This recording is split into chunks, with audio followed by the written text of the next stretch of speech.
Okay, so I've got some new chips here. We're going to put these into the new board. So let's have a look at what we've got here.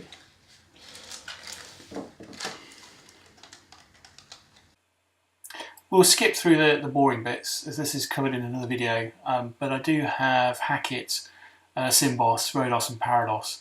Although you'll spot the deliberate mistake, Rodos and Parados should be installed on the first board so that it's in ROM 7 or less. 4, but I don't want Rodos and Parados enabled at the same time, so I'm going to enable Parados, so that's dip switch number 6. And there we have it. So I'm going to add this to the ROMBO Deluxe board, and so we should have more ROMs show up when we power up.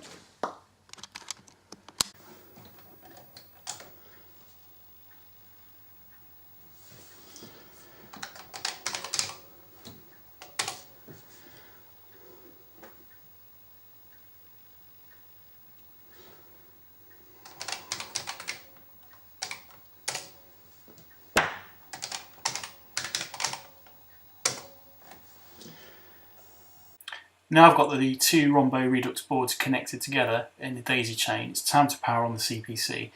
And you can see shortly the ROMs power up correctly, but I did give some misinformation earlier. Rodos and Parados need to be in the first board, so they need to be in lower than ROM 7. So that was a mistake on my part. As you can see, the Amstrad does power up with both boards. I did wonder whether there was sufficient power, but yeah, there's no problem with that at all. So if you're thinking about getting one of these boards or a physical ROM board for your Amstrad CPC, I definitely recommend the ROMBO Redux boards. They're a great device, great quality device for what they do. You've got the addition of the reset button, I think I've mentioned in the previous video, and you've also got a halt or stop start button, so you can pause a game or program mid-flight. So if you need to go for a coffee, or you're trying to complete Bounder, for example, or a game, you can pause it and return back to it without losing a life or losing time or health, energy, etc.